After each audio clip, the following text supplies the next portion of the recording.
Welcome to the Stoa.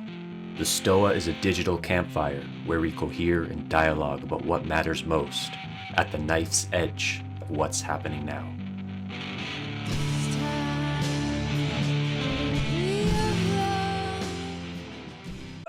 Let's begin. Check-ins. I feel deliciously stupid. Only like 5% though. Other than that, I feel this is a great opportunity to practice stoicism, and I feel pretty stoic and grounded and ready and excited for John's talk. So welcome to the Stoa. I'm Peter Lindbergh, the steward of the Stoa, and the Stoa is a place for us to cohere and dialogue about what matters most at the knife's edge of this moment. And sorry for the mix-up. John, Raven, and I were on a different link, and everyone else got sent a different link. I'm not sure what happened there, but glad to have everyone here. And that being said, I'm going to hand it over to Raven, who's going to be the MC for today, and then she's going to tell us how things are going to go down. So I'll hand it over to you, Raven. Excellent, thank you. All right, so as per usual, we'll have John talk for about 20 to 25 minutes, and then we'll move into question and answer period. Just put your question in the chat, and I'll call on you, and you can ask your question to John. And John Robb is a military strategist, author, entrepreneur. He writes the Global Guerillas report, and he's been working on networks for a long time, very, very early. I think in the 90s, you started talking about networks and the power of networks. And today, you're going to be talking about them in the rise of COVID. So John, if you would like to introduce yourself and begin your talk. Thank you for being here. There's a little bit of background. Can you all hear me? Yes. All right, good. My background, Air Force Academy, astronautical engineer, pilot, flew special ops, tier 1 counterterrorism for a while, and then went off to Forrester, was the first internet analyst for them in '95, had all the internet companies come through my door, wrote a report on, I called it personal broadcast networks back in '96 that kind of talked about publish, subscribe. Everybody has their own it's basically the architecture of social networking. I started a company that ended up selling for quite a bit of money and in the finance space. And then I I worked for Userland Software. We did the early blogging stuff and then went on to write about networks and warfare at the Global Guerillas blog, open source warfare, how that was very difficult for our counter-terrorism organizations to deal with. And most recently, I've been writing the Global Guerillas report, and it's focused on the intersection of technology, warfare, and politics. Started off with a focus on how that's changing our political structures and our ability to deal with problems. And today I was hoping to talk about how things have changed and how we're dealing with that change. 3 parts. First would be how the world has changed, and then how we've changed, and then what we need to do in the future in order to do better. My general premise is that the world is different than it was 25 years ago. It's complex, and everyone's familiar with complexity. That means the world and the problems that we're facing are filled with nonlinearities and uncertainties, and those changes make things very, very difficult to deal with. We've interconnected at an economic level, we've interconnected at a social level. Technology is interconnecting us in ways that we're not fully appreciating.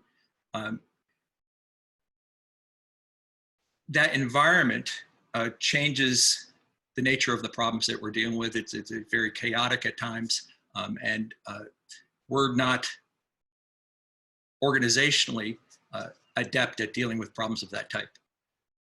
The world is also changing us, and I go back to McLuhan, and I've written on, how McLuhan talked about how technology is rewiring us at a very deep level. It's rewiring our brains. It's changing the way we think. And it's doing it on a mass scale. I mean, we're talking about social networks that have 3.5 billion people interconnected.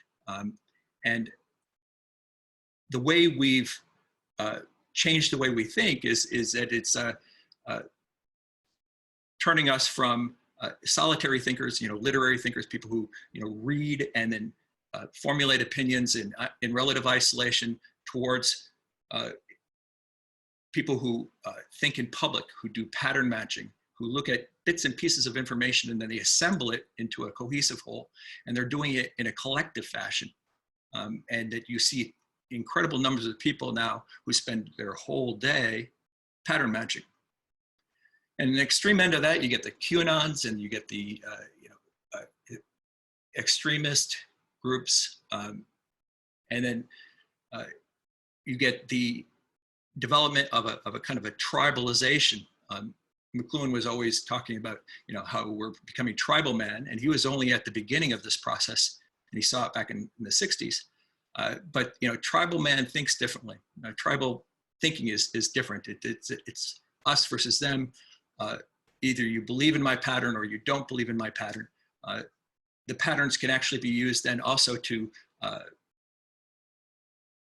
make a case that other people are persecuting you, and that they're doing bad things to you, and that every bit of information that you see makes the case, and you share it with everybody else, and they all agree with the things you add to that pattern. So those are the changes, but the problem is that the complex problems that we've been facing, and we faced three so far in the last 20 years. The first one was 9/11, then the financial crisis, and most recently the pandemic. And those were, started with the initial event, but they took decades to figure out and deal with. And they were hideously difficult to deal with over that period of time. It's not just 9/11, but it was the whole global war on terror, the misdirection into Iraq, the ongoing counterinsurgency in Afghanistan, the rise of ISIS. I mean, on and on and on and on. And it just did not go away. It was a complex problem. It was moving in ways in which we couldn't dampen effectively. And the same thing with the financial crisis, with the austerity and the political dislocation caused by that, the delegitimization of the political establishment because they didn't go after the fraudsters who brought that on. And if you're familiar with the financial environment, that that the mountains of fraud that were involved in that financial crisis that went unpunished, and therefore caused the delegitimization that we see driving a lot of the political turmoil we're currently experiencing. And the current one, and it's not that the virus was a surprise, and we've dealt with viruses that are difficult to deal with and that they are unexpected. I mean, SARS and swine flu, and I mean, they're always unexpected. But this one specifically had certain attributes and a certain process of development during the early phases that made it extremely complex. It interacted with the global environment in a way that made it very, very difficult to deal with. Everything from the asymptomatic transmission to the 2-week quarantine period that you need to have versus a 2-day for most respiratory diseases, to its location in a country that, where it took off, or a country where they buried the information during the first month. Other places would have been picked up earlier.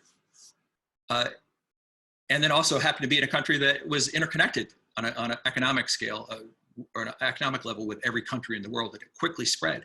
So, all of these little things combined to make this a hideous problem. And it is confronting our political organizations in a way that they're not geared to deal with it. Largely because the system that we have is built for dealing with complicated problems. And we need something new. We need a different way of thinking and a different way of making decisions collectively in order to deal with problems of this type. Now, one of the things I dig into is the idea of David Roenfeld's Timon structure. Roenfeld was Networks and Net Wars back in the late 90s. The Timon structure is it's a kind of a layered approach to looking at the way we make decisions on a social level, on a collective level. And that he posits that we have, three established decision-making systems, a tribal decision-making system, institutional, and a market. And that each of those developed over time, and then we refine them from their raw state into something that's a lot more effective than what they were when they initially started. Tribal, most people would discount that, but it's actually very important. It's, it started off as the kind of the blood tribalism, and then the feudalism, and now it's a kind of nationalism. It allows us to have the kind of cohesion necessary to make decisions as a collective unit. Tribalism is important because if you don't view someone else presenting you with information as somebody who's related to you or connected to you, you often distrust the information that they present. It's an important component in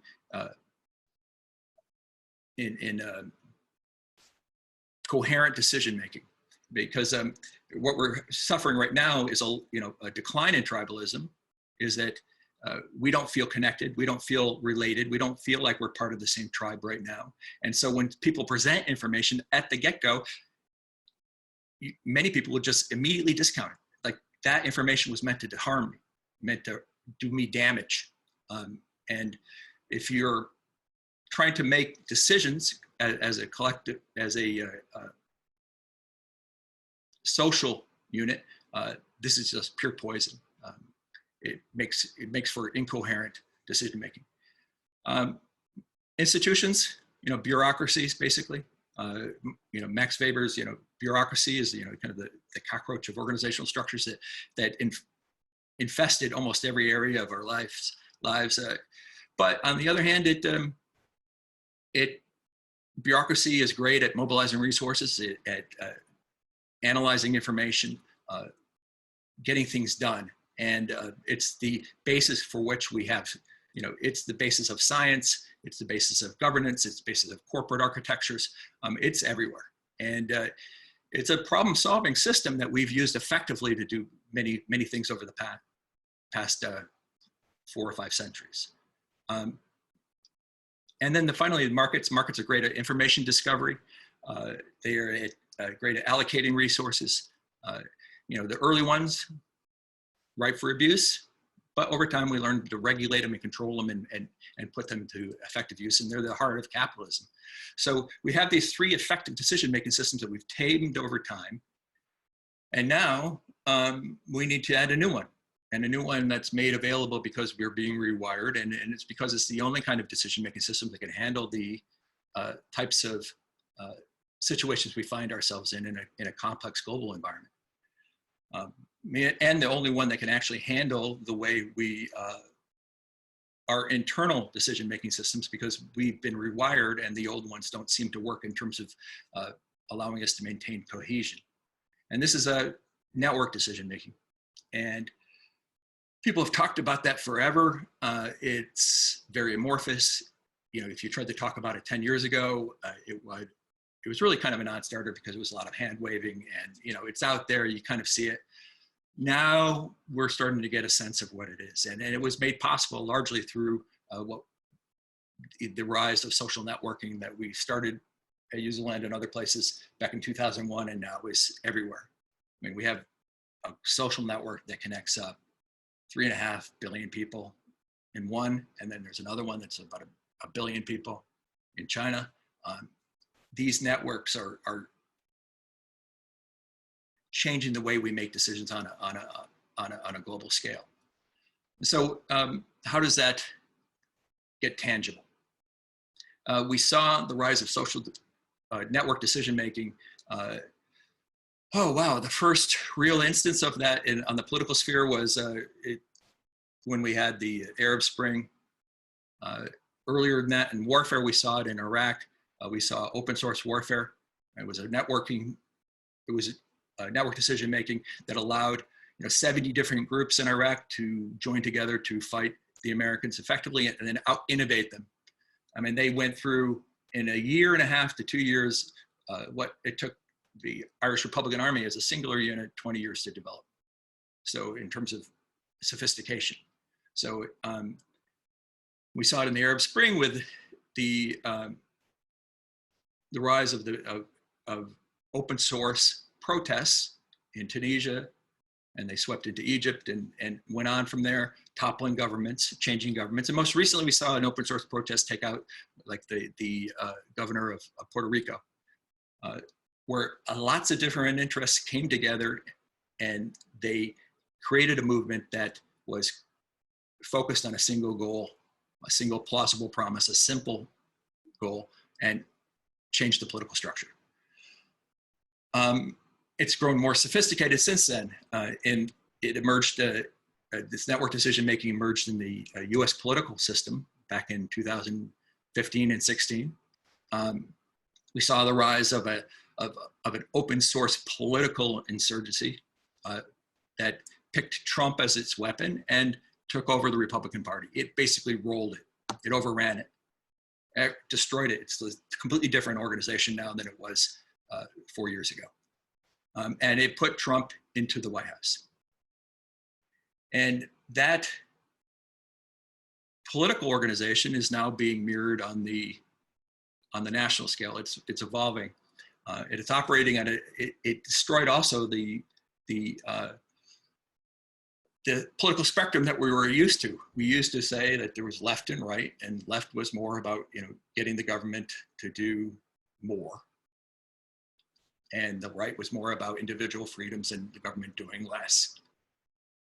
And that's not the case anymore. I mean, the left and right, or the one wing or the other in current political structure is the consensus and the dissent.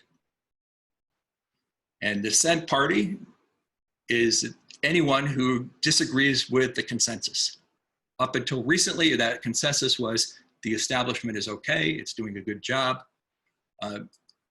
It's evolved since then to be, in this pandemic, is in support of a lockdown, in support of aggressive social distancing. And the dissent is all the reasons why we shouldn't be doing that. Disagreeing with the treatments, disagreeing with the severity of the social distancing, et cetera, et cetera, et cetera. The dissent changes. They both operate differently. The dissent is based on a kind of a maneuver warfare. It is constantly shifting through fast transients, moving from one topic to another,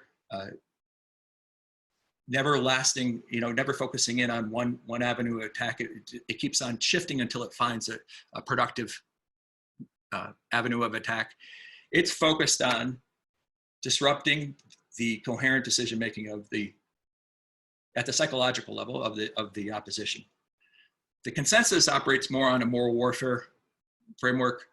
They're about finding things in common and building on those, and then disconnecting people who disagree, and growing the center of gravity, growing the gravitational attraction of that approach. Typically, though, I found that consensus is not, the kind of big tent approach that you see in traditional kind of literary old world politics. It's focused on a specific issue that is outside of what we see on the left and right of the political spectrum. In this case, it's like eradicate the pandemic. Very, very simple, very, very plausible. And that it agrees with every step forward in terms of shutting this down, driving it to a conclusion. So leadership of a consensus isn't about trying to redirect it to whatever political goal that you have. It's about trying to present it with the next step towards that goal, that common goal, the thing that holds it together. Solving tangible problems. In a protest, that's how do we get rid of Mubarak? What's the next steps to doing that? We march down this street. we take over this square, we do this or that. In the pandemic, it would be, we wear masks, because masks aren't just about reducing the viral transmission between individuals. It's also about, it's multiplicative, it's exponential, in that it reduces the effect across the entire population and affects your viral loads. And that's a tangible thing that people can get their heads around and implement. The optimum way to have led it in this last 2 months would have been to set up, say, maybe a counter programming to Trump and running a kind of a non-political kind of approach towards setting up open source solutions to solving problems, getting more PPE out, helping out people who are isolated that needed extra support. And then presenting that to people in maybe a YouTube live broadcast, and script it and set out the problem, get people to come in and work on the problem, and then following up on those solutions as they were being implemented. That's the way to lead it. And that could have created an incredible political force when it comes to elections. It's not about attacking the opposition. This is kind of the early days of how this kind of back and forth dynamic works. If you look at it, if you step back from the kind of feelings you have about it right now, it's important that we have both ends of this. We have both the consensus and the dissent. In the sense that the consensus, if it gets very, very strong, it can lock itself in. It can become so self-reinforcing as a network that it won't change direction even though it should, or won't dissolve even though it should. So for instance, say the pandemic is mostly gone and the consensus still locks us in. We're not getting out of the lockdown, the siege mentality, that we could continue to have that kind of siege mentality endure for years, maybe even a decade in some respects. The dissent helps us break out of that. So trying to censor the dissent is actually the wrong approach. Trying to counter it using some of these new techniques, people are using these old counterterrorism techniques that never really worked, about trying to do just-in-time counter-dissent information, trying to get rid of what they call disinfo and stuff like that. That's not the way to do it. The way to do it is to increase the gravitational attraction of the consensus by solving the problem, by moving it forward.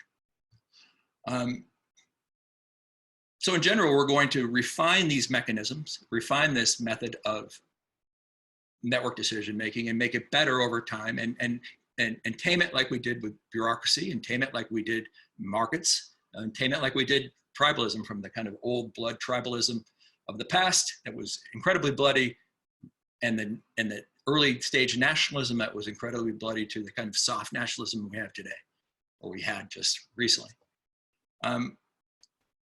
I think we can do it. It's going to be an interesting process. I could probably dive off into 1,000 different subsections, talk about AI or whatever.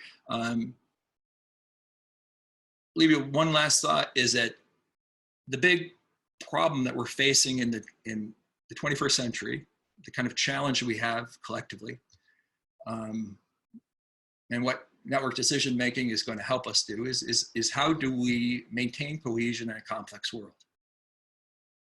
And there's 3 big systems competing for that. There's what we're doing in the US, is this consensus dissent, this kind of dynamic method. I think it's a lot more creative. It has a lot of potential to become very dynamic, and allows us the maximum freedom of innovation and movement going forward, if we can figure it out before it wrecks us. The other way is to lock it all down and use network means to centralize the decision-making, very much like a control system on an aircraft, where you have a single pilot. And that's China's method, with their approach to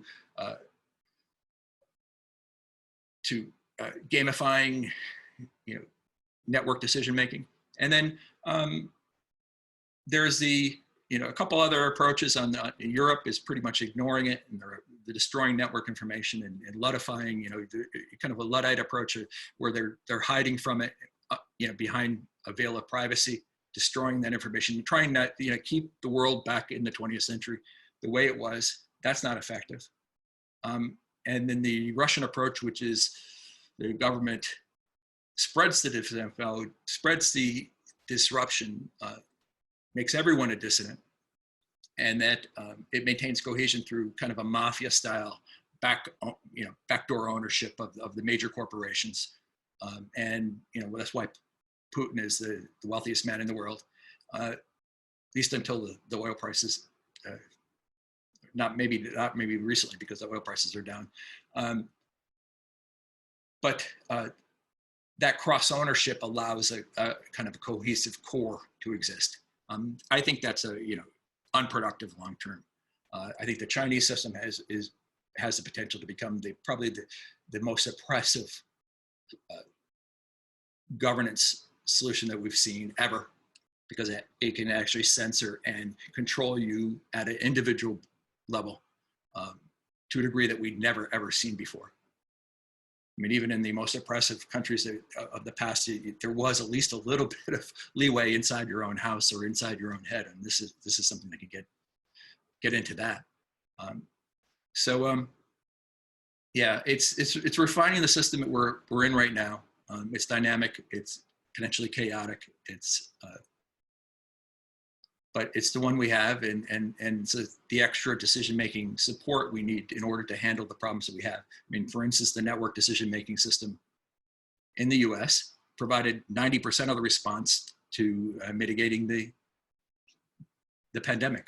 It instituted the social distancing on its own, without government support, weeks before the government actually joined on board.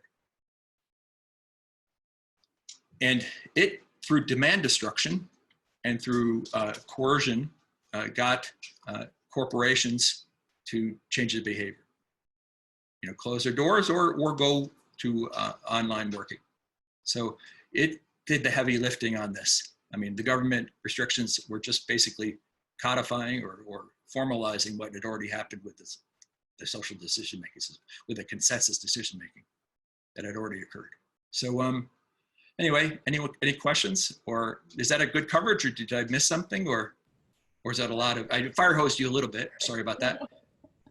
Yeah, that was a lot. I'm sure we'll have a lot of questions. So yeah, I have about 2 years of reports, and actually about 3 years, reports that I've written on this, a report a month. And this last couple months, I've been doing a kind of a steady stream of analysis in what I call a pandemic working paper. So every day I kind of update it and try to get a couple months out ahead of where it's going, either debunking stuff or pointing in the right direction as to how things are going. And that seems to work with, I run it all under a Patreon. It works pretty nicely. Yeah, so, and that's Global Gorillas, right?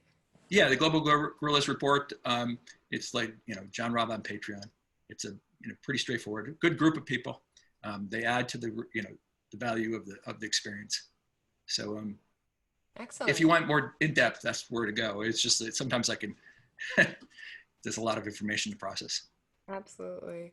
So if people want to start throwing their questions in the chat, and then I can call on you and you can unmute yourself and ask your questions. And in the meantime, John, I was wondering, so as an individual, how do you know that you're part of some sort of network effect? And then how do you kind of myelinate those connections and make them stronger? How would we be able to connect to networks, and what are some tools that we could use to make those network connections stronger? Well, my general premise is that in this current environment, you're only as smart as your network. All right, because there's no way that you could verify all the information that's being thrown at you.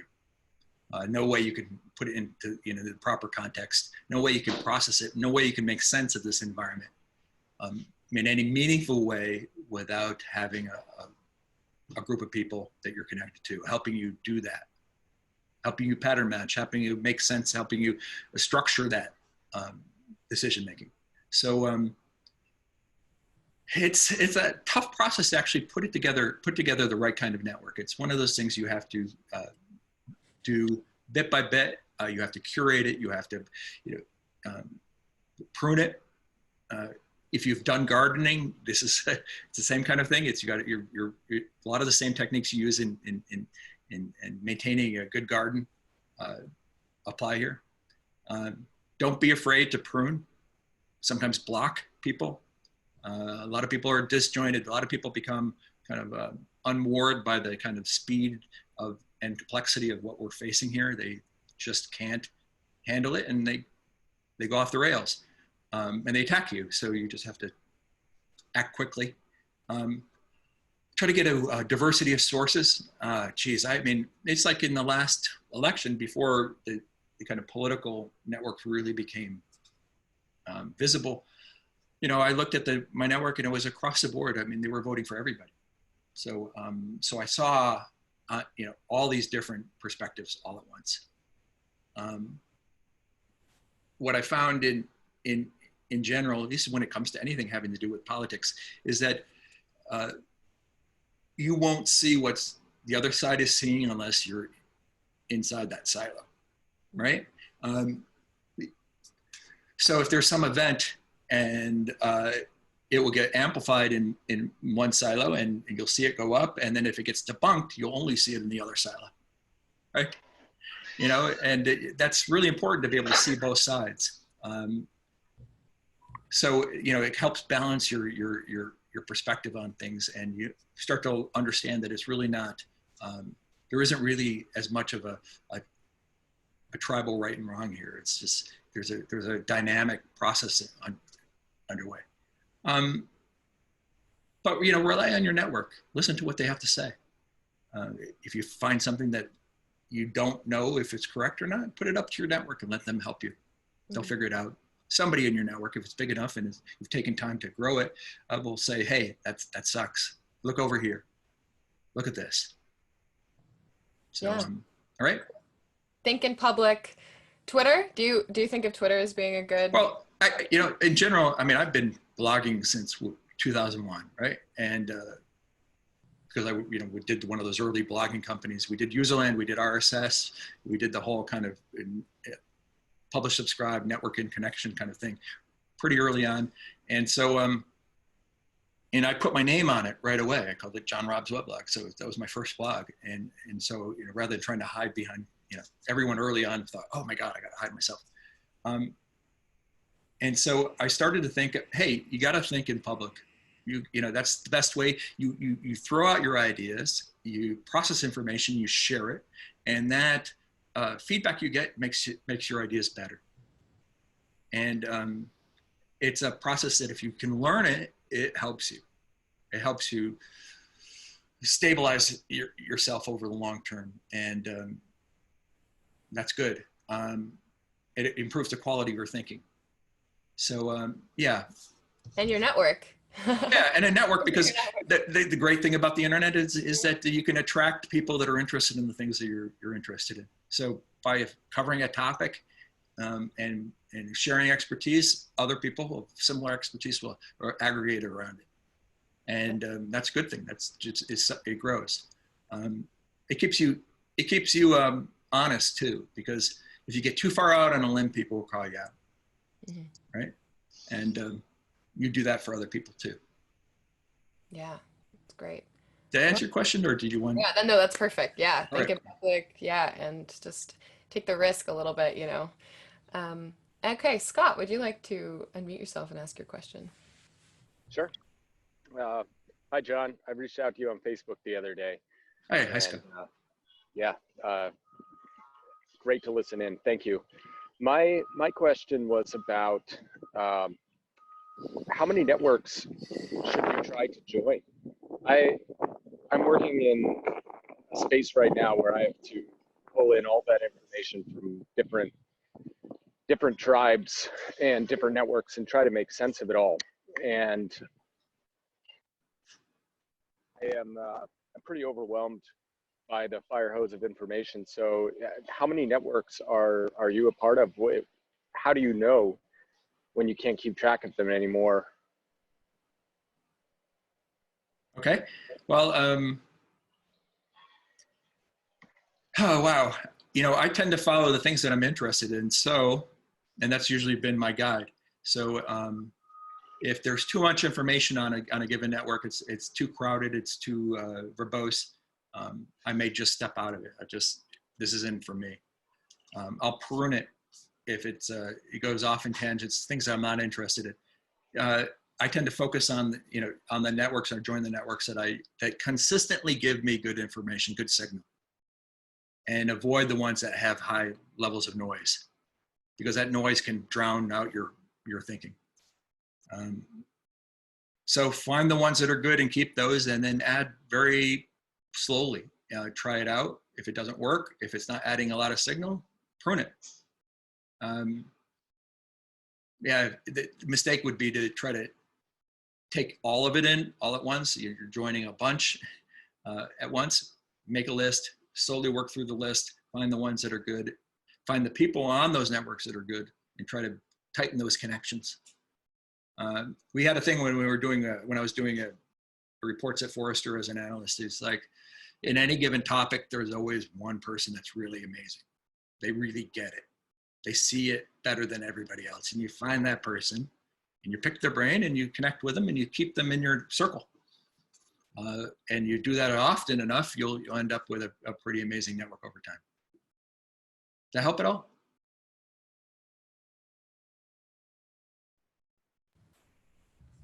Okay. He's nodding. Yes. Yes, it does. Great. John, I was wondering if you had about 10 minutes to stay a little bit after the hour mark to answer additional questions. If not, that's okay. But Oh, just sure. since we started late, yeah. Okay, and if everybody else can stay, we'll have 10 minutes after the hour where we can continue to ask John some questions. Thank you for that. Appreciate it. And okay, let's move to the next one. Naryan, do you want to unmute yourself and ask your question? Hey, John. Hey.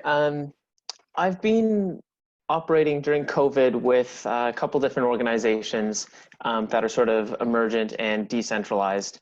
And network mapping has been a really key feature of helping these organizations to actually see and understand what's going on in the networks.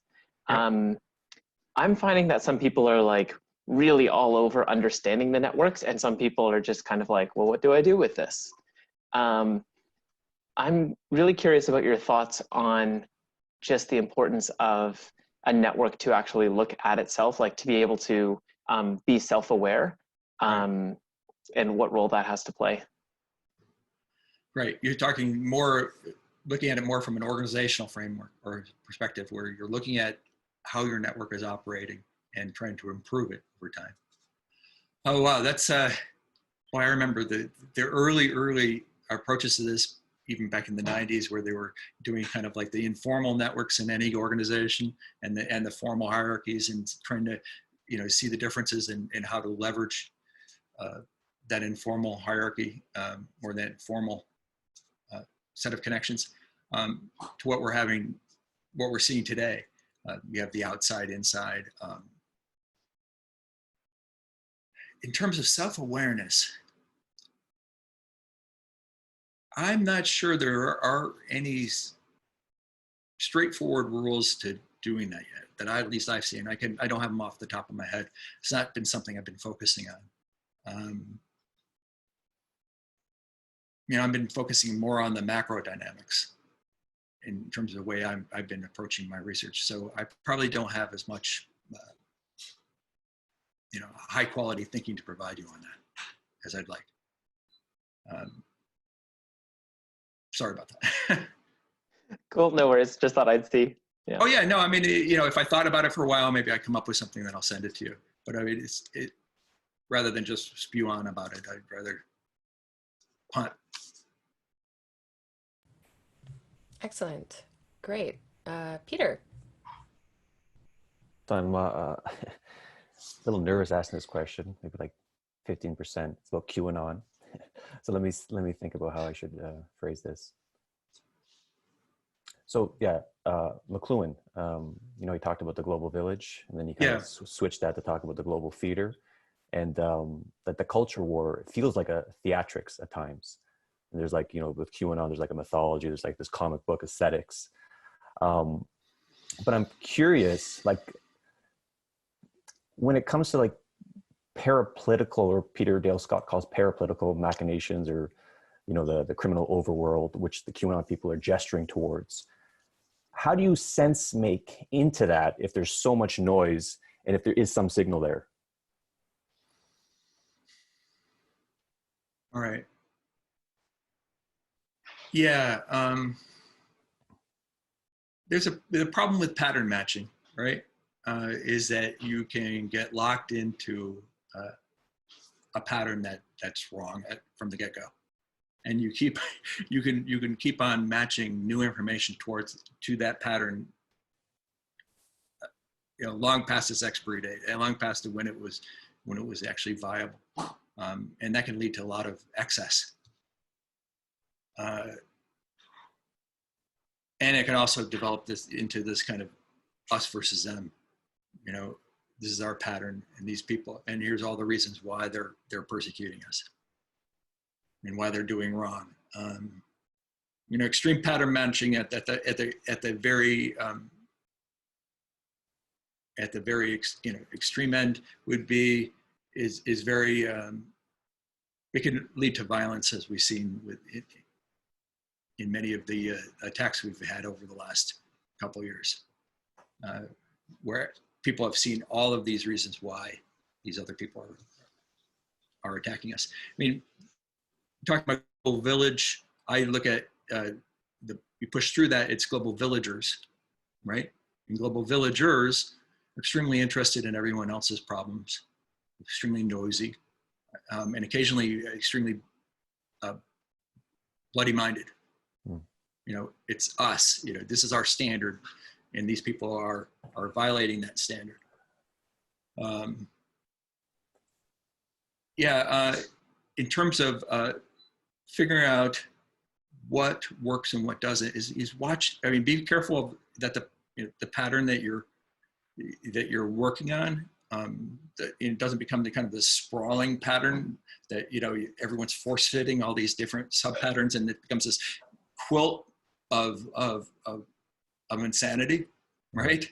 And everyone's adding to it, and everyone's spending their days, you know, sifting through all of the bits and pieces of information as it flows through. I mean, the way it's changed our thinking is that we don't read something in its entirety, a cohesive thought, and then, you know, spend some time thinking about it and formulating opinion on it and structuring it.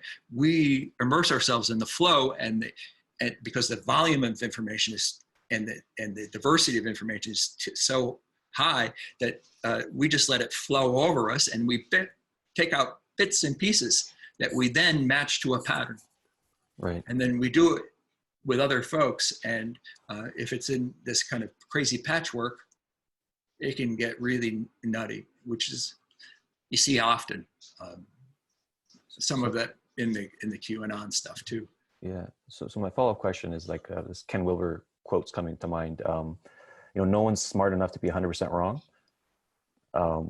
And Right. so when you look at these sort of mimetic tribes, or what Jordan Hall calls self-organizing collective intelligences, it's like, how do you find the signal there through all the noise, especially if they're talking about things like the inner machinations of the deep state, even though maybe like 98% of it could be crap? Like, how do you find the signal there?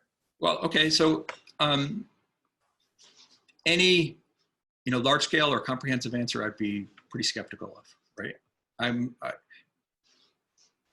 I find signal mostly in point dissent, you know, a dissent over a specific topic or a specific issue.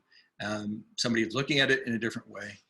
They present it, it's been hit at or pushed back from a variety of different sources, and it's withstood those assaults, and then it's high quality information, then I can trust that. If somebody has an answer for everything, it's something you have to kind of look at with skepticism. The world is, you know, way too complex for that. There isn't any one answer, any, you know, comprehensive answer. And signal comes in bits and pieces. and it's conditional. It's temporary often. It may not be this. It may not be signal a week from now. So you know, look at it. Try to find the bits and pieces of information or signal that that you find useful, that's withstood the counter pressure, that makes sense, and then go with that. Does that make sense overall? Yep. Is it a good answer? Okay. Yep. Thanks. Great. Let's hear from Ron.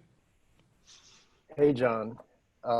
I may have just missed this, but when you were talking about the different approaches to maintaining cohesion in the current crisis, Right. I got what you said about China, Europe, Russia, et cetera, but I think I heard you say you thought the US approach was kind of working, and I wondered, was there a quickie way you characterize what that approach is? Okay. Well, it's consensus dissent. It's a dynamic process. Okay, and it's not necessarily working on all cylinders now. It's going to take a long time to kind of formalize this and put it in a structure that actually provides us consistent results. Just like a market, just like a bureaucracy, just like tribalism, you got to package it and you got to scrape off all the cruft and turn it into something that produces higher quality results over the long term than what we're seeing with the network decision making right now. But I like the dynamism. I mean, it's very similar to what happened in the Cold War. Is like you had one system there were two systems that were competing, and the one that was more dynamic, was more innovative over time, allowed more diversity of views and development, and it out innovated the other. And I think that's going to be the case here. Is the one that's right on the edge of chaos, and it can keep a society cohesive while riding that edge, while riding that that bleeding edge of potential. So we have the consensus really emerged and was very effective at an early response to COVID, to the pandemic.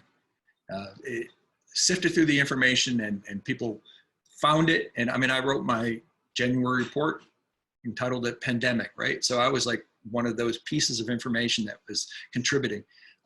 And people formulated ideas as to how to respond to it.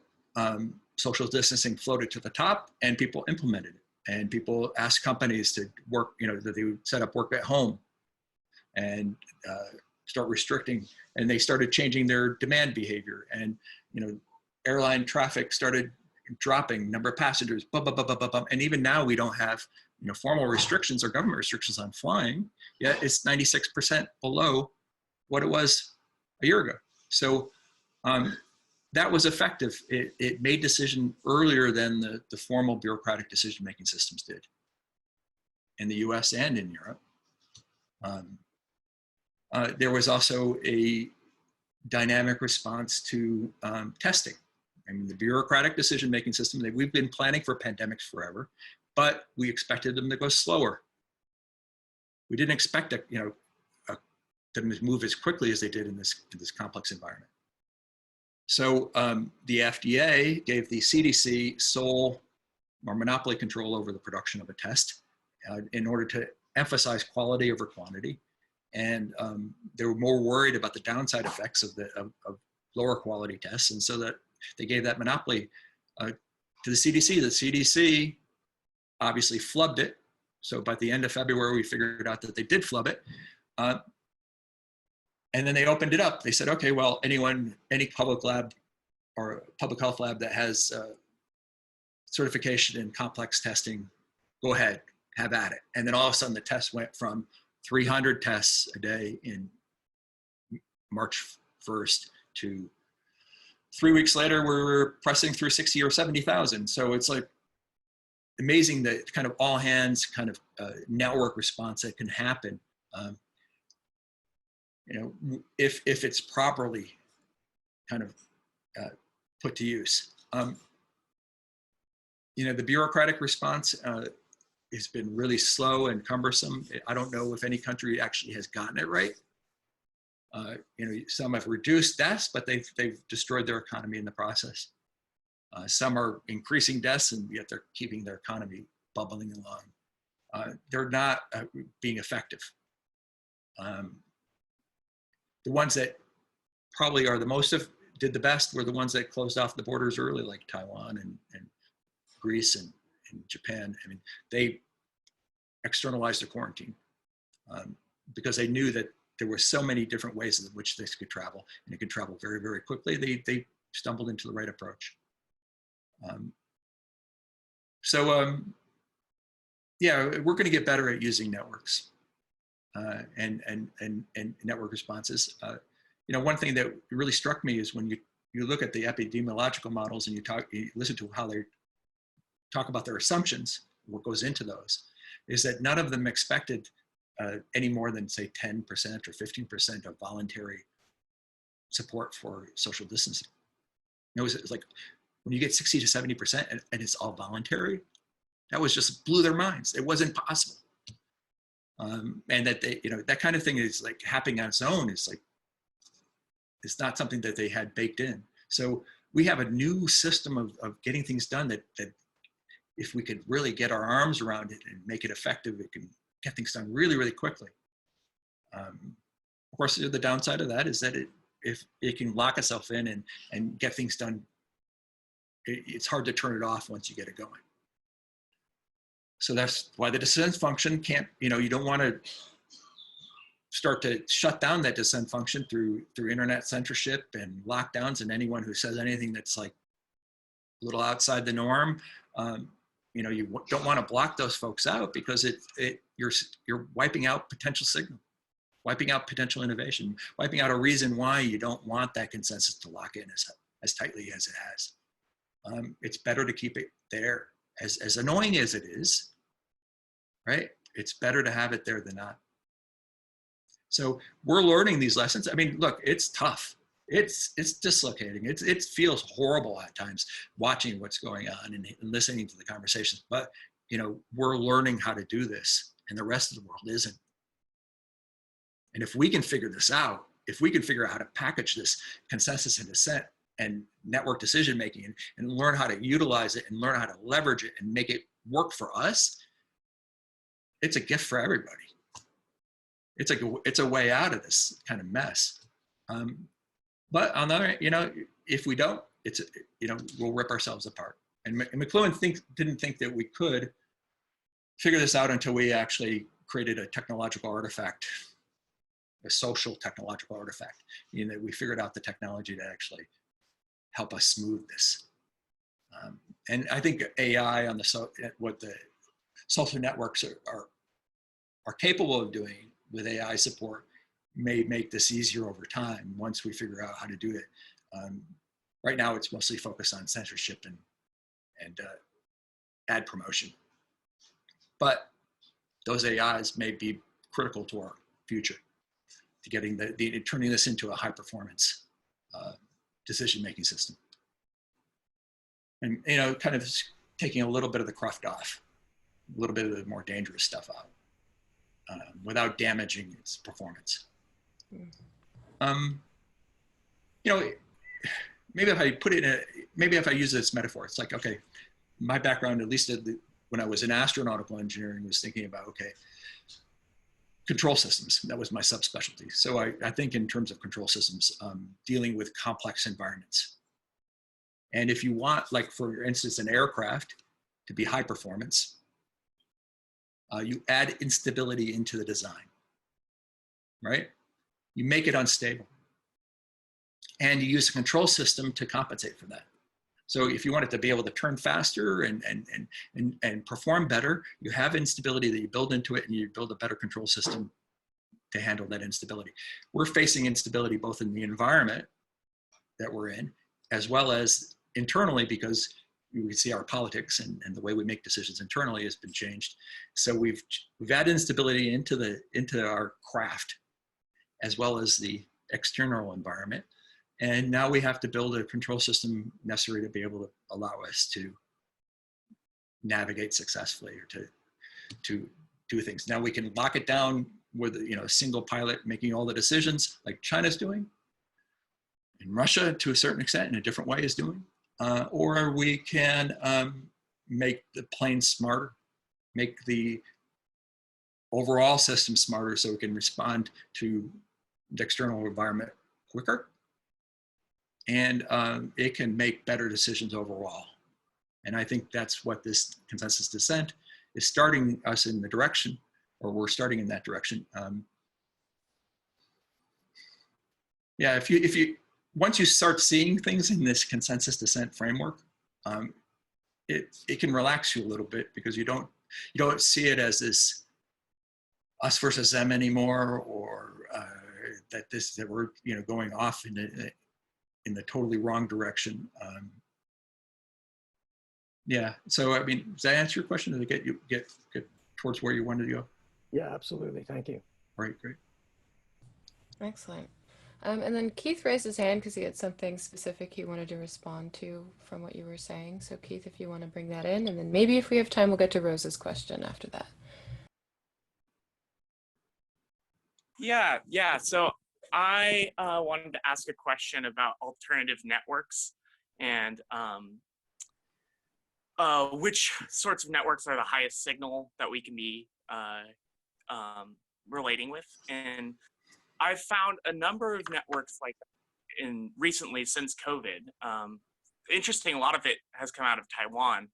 I've been really inspired by the V-Taiwan system and the G0V networks that are going on out there, that they have had such an effective pandemic response with instituting contact tracing, resource supply networks, all in a decentralized fashion.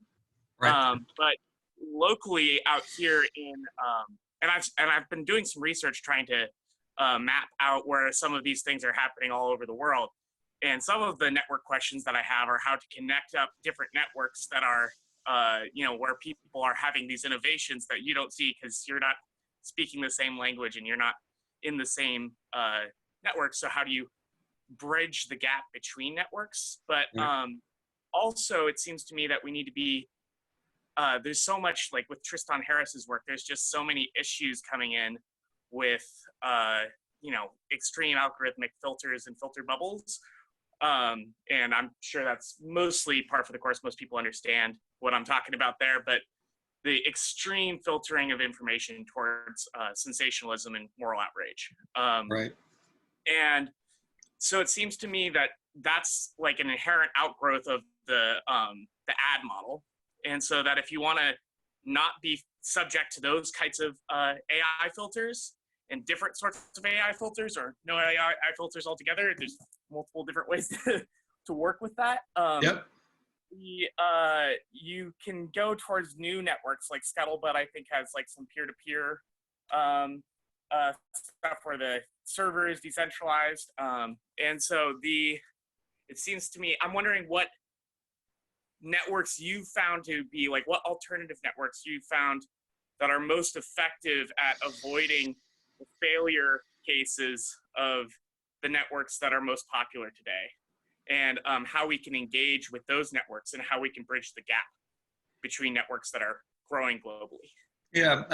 Well, I spend most of my time on the big networks.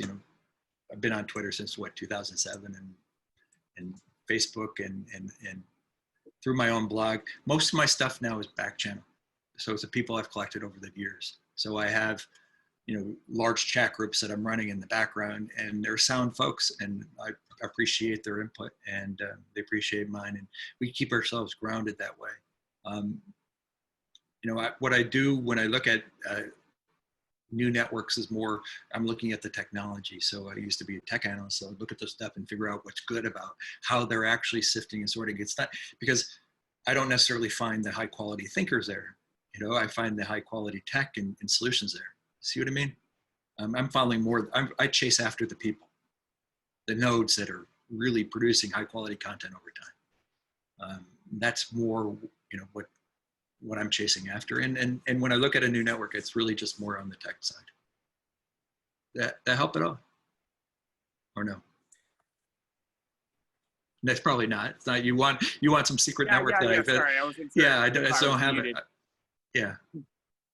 Yeah, it helps, and I feel like I'm also orienting a lot towards individuals, but frequently those individuals end up orienting me to new networks. Like the STOA is actually an interesting network in and of itself. So I'm wondering, are there specific individuals or specific kind of networks that those individuals are running that you find to be really, really high quality that you might not be in this particular space that the STOA is in? Well, I have old friends that people I've been talking to forever, like Jordan Greenhall and Jim Rutt and Dan Suarez and folks like that. And they have networks that they're part of. The military folks and the deep government folks, because I have all the CIA, NSA, DoD side, they're not on public networks as a rule. So almost everything is done on the BACS channel. And those tend to be innovative people, which they don't want to actually flag that inside their organizations either. So anything those guys, those public guys are associated with, I'm usually associated with.